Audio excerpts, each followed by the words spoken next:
नमस्कार। ये आकाशवाणी शिमला है।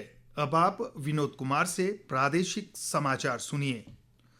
प्रधानमंत्री नरेंद्र मोदी ने पिछले 11 वर्षों में भारत के रक्षा क्षेत्र में हुए उल्लेखनीय परिवर्तन पर प्रकाश डाला है।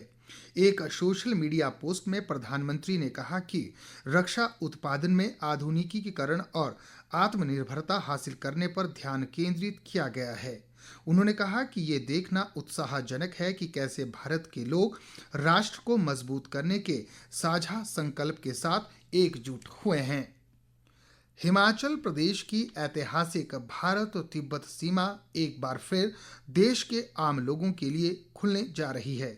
मुख्यमंत्री सुखविंदर सिंह सुक्खू किन्नौर जिले के प्रवास के दूसरे दिन आज शिपकी लादर्रे से सीमा पर्यटन गतिविधि का शुभारंभ कर रहे हैं।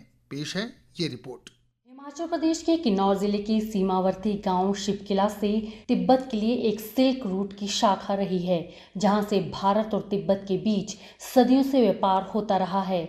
वर्ष 1962 में चीन की हमले के बाद शिपकिला दर्रे से व्यापारिक गतिविधियों पर विराम लगा, लेकिन वर्ष 1993 के बाद एक बार फिर यहां से भारत तिब्बत के बीच व्यापार का चलन शुरू हुआ और अब प्रदेश सरकार की मांग पर वर्षों से अनछुए व प्राकृतिक रूप से सुंदर क्षेत्र में पर्यटन गतिविधियों के लिए रक्षा मंत्रालय से मंजूरी मिली है, जिसे देखते हुए प्रदेश के मुख्यमंत्री सुखविंदर सिंह सुक्खू यहां सीमा पर्यटन गतिविधि का शुभारंभ करने जा रहे हैं, जिसके फलस्वरूप राज्य के सीमावर्ती क्षेत्रों में अब पर्यटक यहां के नैसर्गिक सौंदर्य को निहार सकेंगे। मुख्यमंत्री अपने दौरे के दौरान छोपन में सरहद वन उद्यान का शिलान्यास भी करेंगे। आकाशवाणी समाचार के लिए सरुपमा शर्मा। रक्षा राज्य मंत्री संजय सेठ ने बीते कल शिमला स्थित सेना प्रशिक्षण कमान का दौरा किया। इस दौरान उन्हें लेफ्टिनेंट जनरल देवेंद्र शर्मा ने सेना प्रशिक्षण कमान द्वारा निभाई गई महत्वपूर्ण भूमिका से अवगत करवाया। रक्षा राज्य मंत्री ने सेना प्रशिक्षण कमान की विभिन्न पहलों की सराहना करते हुए ऑपरेशन सिंदूर के दौरान भारतीय सेना की वीरता व शौर्य को ऐतिहासिक बताते हुए इसे आतंकवाद और इसके अपराधियों के खिलाफ लड़ने के लिए भारत के दृढ़ रुख का सफल प्रदर्शन कहा।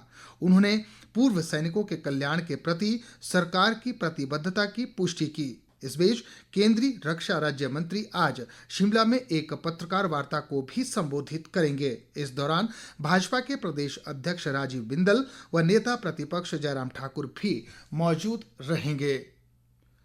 केंद्र सरकार जम्मू कश्मीर के सीमावर्ती क्षेत्रों में ऑपरेशन सिंदूर के दौरान क्षतिग्रस्त मकानों के लिए अतिरिक्त 25 करोड़ रुपए का प्रावधान करेगी। प्रधानमंत्री नरेंद्र मोदी ने पाकिस्तानी गोलाबारी में क्षतिग्रस्त मकानों के लिए अतिरिक्त मुआवजे की घोषणा की थी। गृह मंत्रालय ने बताया कि प्रधानमंत्री ने पूरी तरह क्षतिग्रस्त मकानों के लिए 2-2 लाख रुपए और आंशिक रूप से क्षतिग्रस्त मकानों के लिए 1-1 लाख रुपए की अतिरिक्त क्षतिपूर्ति की घोषणा की थी। गृह मंत्रालय ने शीघ्रता से इसे लागू करना सुनिश्चित किया है। पंजाब के सीमावर्ती क्षेत्रों के लिए भी समान अतिरिक्त क्षतिपूर्ति राशि दी जाएगी। मानसून सीजन को देखते हुए कांगड़ा जिला प्रशासन ने पर्यटकों व लोगों के लिए एहतियाती एडवाइजरी जारी की है। अतिरिक्त जिला दंडाधिकारी शिल्पी बेगटा ने बताया कि यदि कोई भी सैलानी खड्डों या नदी नालों में नहाते या फिर अटखेलियां करते हुए पाया जाता है तो उसके विरुद्ध डिजास्टर मैनेजमेंट एक्ट के तहत सख्त कानूनी कार्रवाई की जाएगी।